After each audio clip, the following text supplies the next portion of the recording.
The pink rider, the CEO in saddle shoes. A vignette from the girl who refused the script. It's strange to grow up in a world that told girls to shrink, only to arrive in 2020 shapes and feel the old scripts trying to return. As if the time machine malfunctioned and dropped pieces of the 1800s into the present. That's not politics. That's lived experience. The pink rider, the CEO in saddle shoes, a vignette from the girl who refused the script. She was 8 years old, maybe 9, old enough to know the smell of hot starch. Too young to understand why everyone kept insisting that this was her future.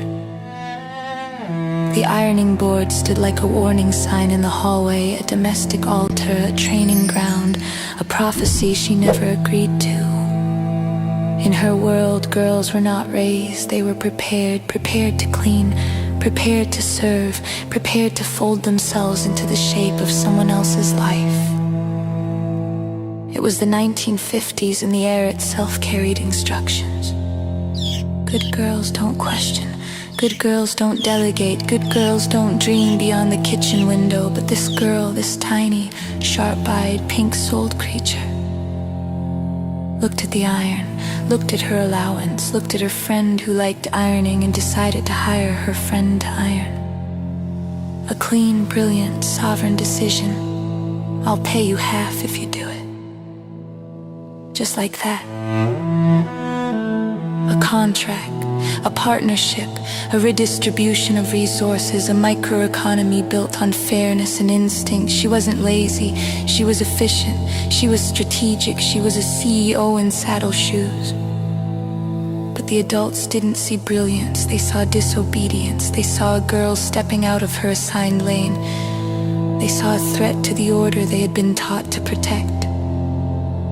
And so came the discipline. The punishment meant to crush the spark, to teach her that delegation was defiance, that leadership was disrespect, that a girl with ideas was a girl who needed correcting.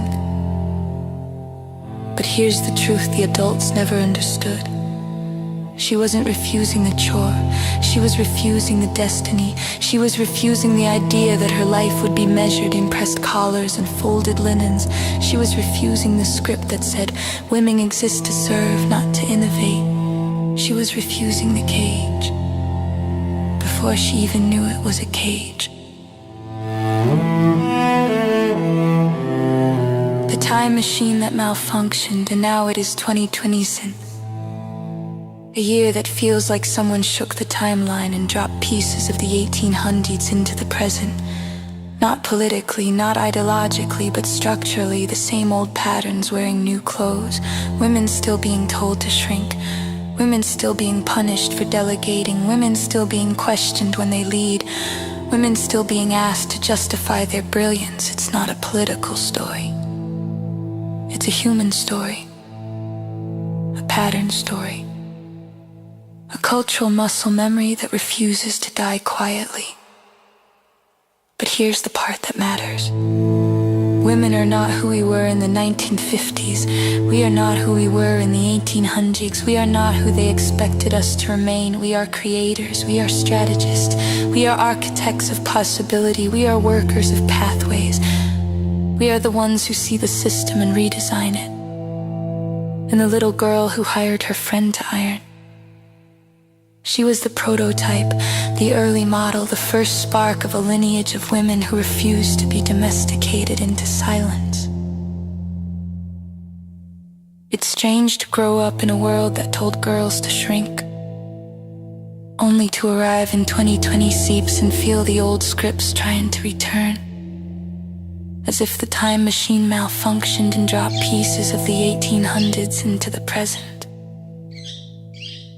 That's not politics. That's lived experience. 2026 echoes, old scripts resurfacing, familiar patterns returning in new costumes, women still navigating expectations that never belonged to them in the first place. But this isn't a political story, it's a human story, a story about dignity, possibility, and the right to live a life shaped by one's own purpose.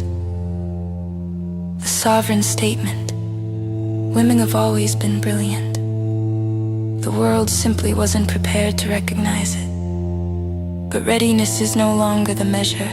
Women are stepping into their lives without waiting for permission, without shrinking to fit outdated roles, without apologizing for their intelligence, creativity, or ambition.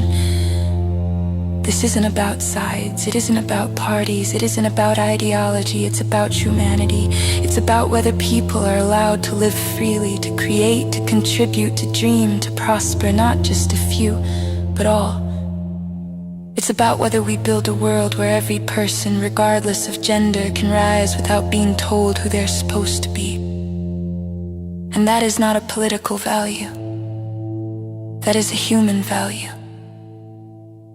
It's strange to grow up in a world that told girls to shrink, only to arrive in 2026 and feel the old scripts trying to return. As if the time machine malfunctioned and dropped pieces of the 1800s into the present. That's not politics. That's lived experience.